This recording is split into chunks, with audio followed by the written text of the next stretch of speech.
The Vulcan Centaur vehicle will be a high-performance, lower-cost, best-value vehicle. We're going to maintain our mission success history that we've had with Atlas and Delta. Specifically for the propulsion system on Vulcan Centaur, we have to look at things like what does the performance of the vehicle need to do, who are our customers, and what do they want to do with the vehicle. And then we start to look at how we would meet those goals or those requirements.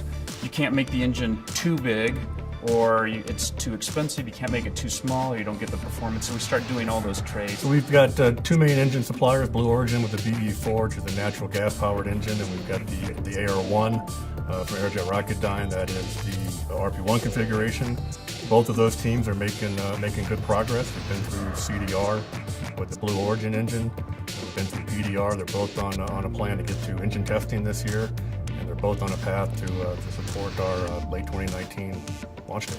One of the unique things about the way we're designing is that we're designing in short cycles. So we take the inputs we have and we analyze basically the entire booster, and we design the entire booster with those inputs. And then we stop, we kind of book that design, then we go back to the beginning and look at our decisions, change our inputs, and optimize that design again. We're optimizing it in terms of mass optimization and also the SRB optimization. We're designing a system here that will really provide the maximum payload to orbit at the best cost for the customer. The Vulcan Centaur vehicle will do everything that we can do with Atlas today with higher performance. We have 8 reference missions from the government today.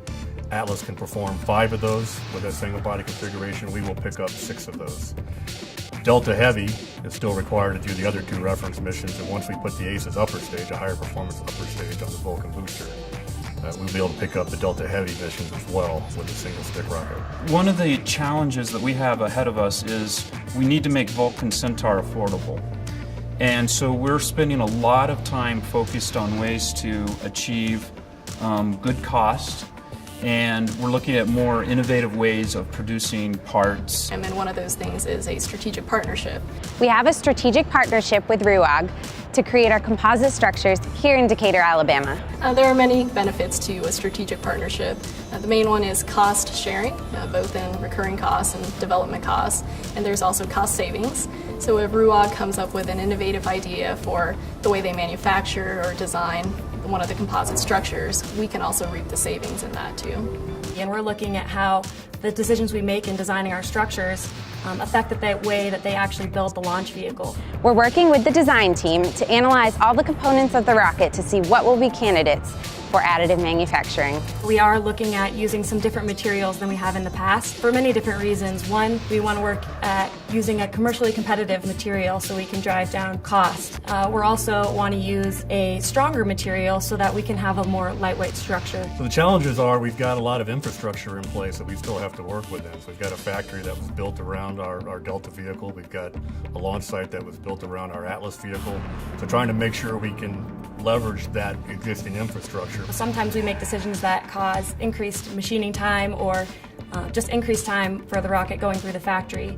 And if we can change that and design our rocket in a way that we are still minimizing mass but also reducing the amount of time that it takes to get through the factory, then we're trying to do those types of things to positively affect the entire system. The Vulcan Centaur vehicle will be processed very much like the Atlas Centaur vehicle is today. We are making very good improvements in terms of how long it takes to process that vehicle. So we'll be looking at taking about 5 days of span time out. Being able to be a part of the process of developing a new launch system is amazing. You're learning so much so quickly, and I get to learn from people who are more experienced. These guys are asking us, why do you do it that way? Why do we have to do it that way? And they're really making those of us who have been around for a while take a step back and answer the question. And what we're finding out is they're pushing us in new directions. Working the Vulcan Centaur program, this is a once-in-a-career opportunity. This is a brand new vehicle that we're developing this system from the ground up. What we're developing today is going to be the future of ULA and the future of space travel.